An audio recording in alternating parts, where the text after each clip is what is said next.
So speaking of really great phrases, this actually goes to Kevin's second part of his question. He talked about Warren Buffett's rule number one. So what was that rule? Don't lose money.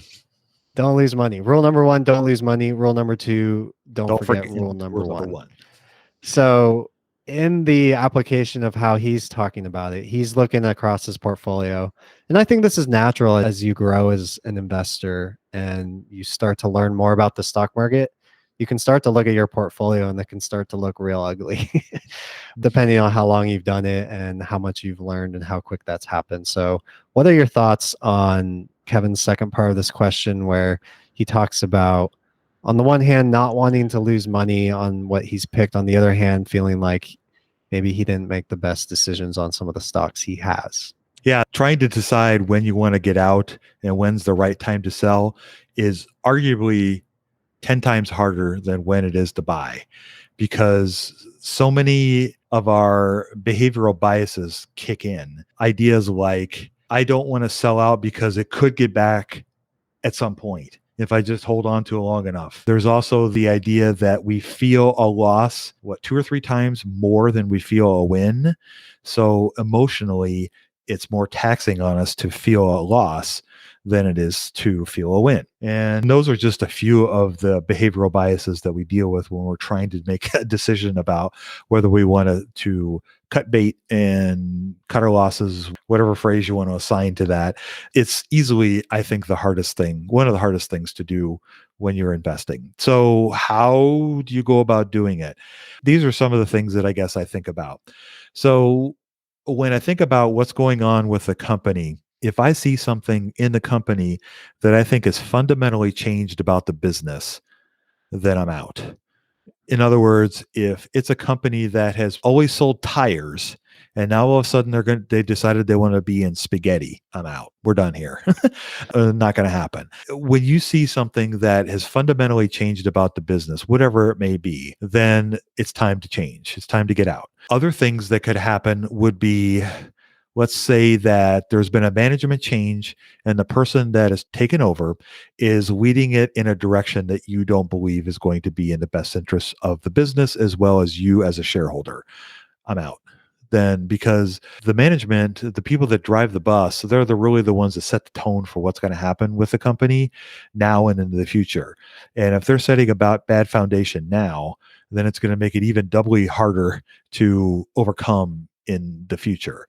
As Peter Lynch has said, ideally, when we've bought a company, we want to buy a company that any monkey or any idiot can operate, because eventually one will. And so ideally, when you pick it, you want that. But hindsight is always 20, right? So on the back end, if we've bought a company and maybe it's not doing well and management is not in a great position or they're just not leading it well, then you have other decisions to make. But the other side of things and the other decision you have to make is you have to look at kind of the overall sector that the business is operating in and decide whether you think that this is something that can continue to grow and be a profitable enterprise. And you think about something like, a good example is what happened to Nokia phones and Kodak. They were in an industry that changed fairly quickly. And if you weren't invested in those companies and you didn't see the writing on the wall, then you would have been left holding the bag. And so sometimes you have to pay attention to what's going on with your investments. And if you're buying car companies that are not trying to move towards any sort of electric vehicle at all in their inventory in now or in the future, you got to ask yourself, is this really going to be a good long-term investment? Because whether you agree with that on a political side of things, it's coming. And if you don't change with that, then you could be in a big hurt. So you have to think about what's happening with the business, and you have to think about some of those other things I was talking about. So those are just kind of starting point. What are some of your thoughts? I think that covers most of it, and you can get so complicated with when to sell. If you're really looking for an approach where this is what I try to do, I try to do my best to find the best businesses that I can, buy them at a good price, and then let the businesses do the rest. So you could totally take an active approach, be trading in and out, trying to pick up pennies in front of a steamroller. A lot of value based people will do that. And I used to do that. I've decided I like the longer term approach now, the more hands off approach. And so if you're doing that hands off, I'm going to buy, I'm going to let things compound and let those businesses do the work for me, then you really want to minimize how much you sell. Don't be spending all this time micromanaging your portfolio. I mean, I came to the realization where you spend more time figuring out when you're going to sell, that gives you no time to figure out what's the next opportunity. That can be a huge thing. And that's why I think the idea that you've described, Dave, this such a simple question, has anything within the business fundamentally changed? And the first time you said that, I think it might have been on the show, but it really stuck. One of our listeners, Gilbert, he mentioned, I think it was on Facebook or Twitter, repeating that. And it's a great reminder. And it's something that I try to remind myself of all the time. We were preparing to answer this question and it slipped my mind. So I'm glad you brought it up. And it really just comes down to that. I think one way that can kind of give you an indication a lot of times if something has fundamentally changed with the business is if they've always been profitable and all of a sudden they're not. For me, that's one of my sell rules. And so if they go negative earnings, then I'm selling on that. And that can be a good rule of thumb to keep in mind. I guess the last part of the question about, what do I do with all these ugly ducklings in my portfolio? I would say this whole process of managing a portfolio, being a stock market investor, it's a long process. And so, just because you feel like you're 100 times smarter than you were yesterday, you're probably not. And, some of the companies might actually be good and you might have overlooked some of the good aspects of it. So go to Buffett again, because he said something about you want to evolve and improve the way you do things, but he says do it over time. Don't do it all at once. And so if you can just try to think through and do a deeper analysis and maybe slowly transform your portfolio rather than just chopping it all and starting over. I mean, for all you know, there could be great parts about these businesses that you're completely missing that you'll find out 2 months later. You'll be like, oh, I wish I didn't let go so soon because I didn't think of this or didn't think of that. Yep, I agree with that. And I keep coming back to this idea of when we have to make changes with our portfolio, we have to think about kind of digging up the weeds. And you don't have to go through your whole garden and dig them all up all at once.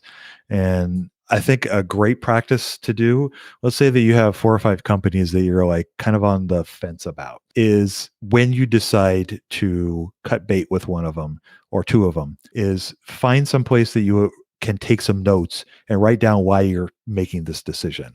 Because as part of your learning is to think about the companies that you let go is just as important as the ones you decide to buy, because a lot of times the decisions that lead you to make a decision to let a company go can be something that you can look for in a new company that you're investigating or analyzing. And a lot of times there are companies that you will buy that you will think are the greatest thing ever, and then over a period of time maybe your views will change, and it not necessarily that the stock will go down, but maybe it just kind of trades sideways for a while. It just doesn't go anywhere. And I'm actually dealing with that myself. I have a company that I bought a while ago, Intel, and I bought it almost 2 years ago, and it's really frankly gone almost nowhere in 2 years. Meanwhile, the S&P 500 is like, up 100,000% since then. Not that much, but it seems like it. But one of the things that I've been struggling with is that I look at my idea of why I thought the company would do well, and it's not playing out. And if I look at the financials of the company, it's really strong. But sometimes what you think is a great idea or a great investment, the market may not recognize, or it may take a long time for it to recognize. Just because we come up with what we think is a great idea doesn't always mean it's going to go that way. And so that's what I'm struggling with right now is do I continue to hang on to Intel, or do I just, realize that my thesis was wrong and I made a mistake and cut bait? And I haven't come to the conclusion on that. I'll probably let everybody know when I do. But those are all things that definitely go through my mind when I'm thinking about, a company like that. And it's hard. It's really hard. But I think a great practice is to write down some of those ideas that you have of why you sell the company. And when you look at those, when you go to buy new companies, and see if any of these new companies fall into any of those patterns or those categories, because that could help you avoid getting into a company that somewhere down the road you may have to turn around and get rid of.